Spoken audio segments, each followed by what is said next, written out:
So I'm here in the charming, beautiful Neve Tzedek neighborhood of Tel Aviv.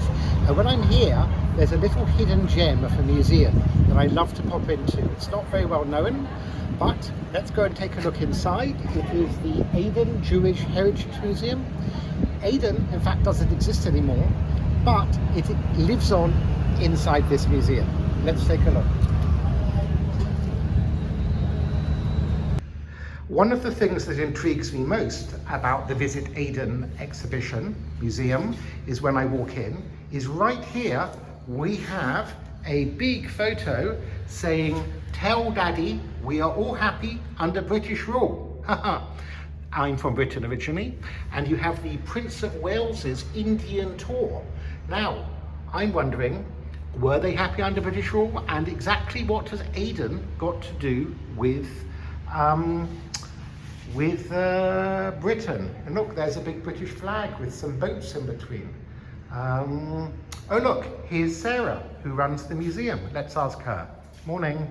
Hello, good morning. Hi. Welcome to the museum. Thank you. So Sarah, we see that it's in one big room here.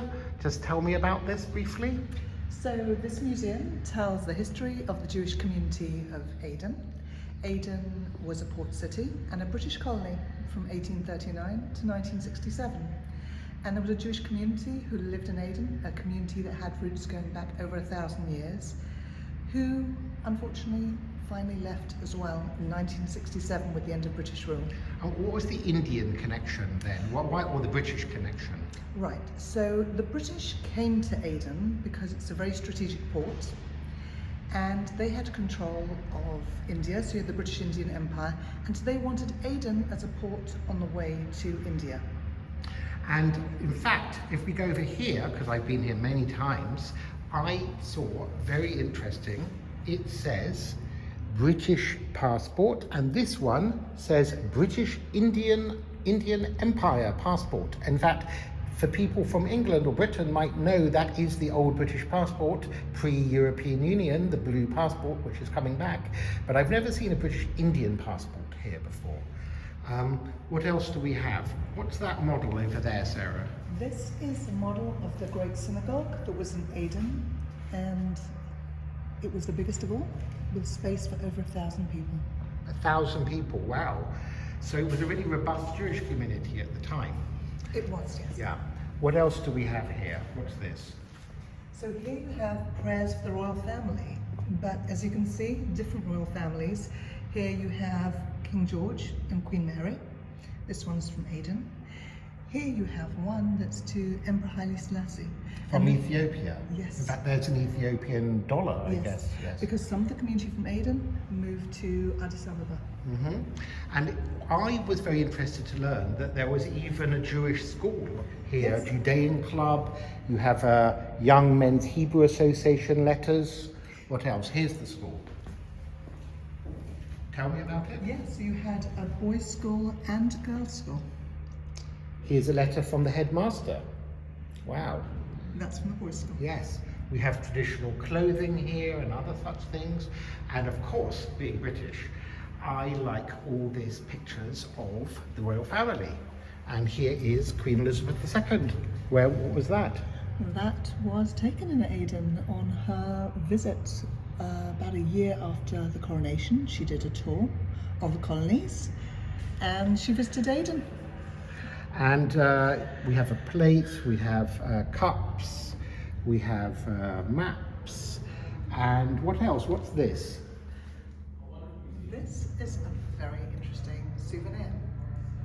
If you take a look, it says the coronation of Edward VIII, but this never took place. So this was a souvenir for his coronation before he abdicated. He was the one who abdicated because he wanted to marry a divorcee from America.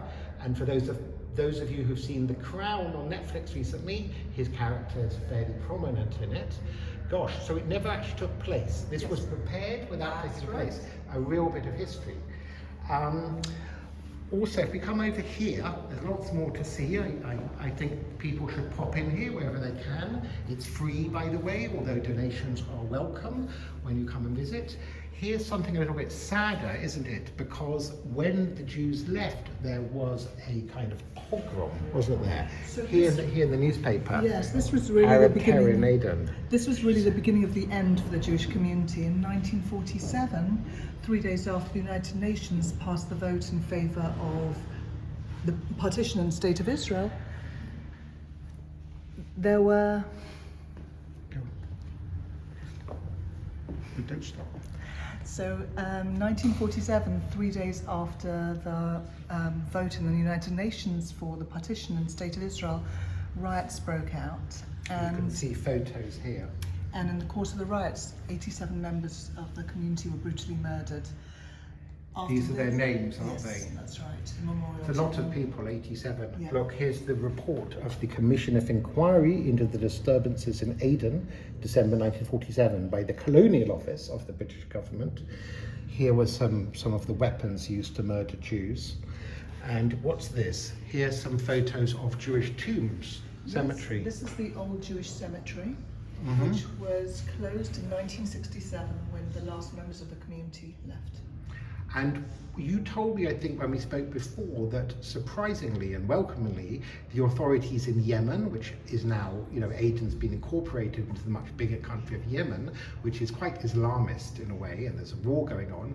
But you told me they have actually been trying to care for these tombstones, rather belatedly. After neglect for many years, recently they've built a wall around the cemetery so as to protect it.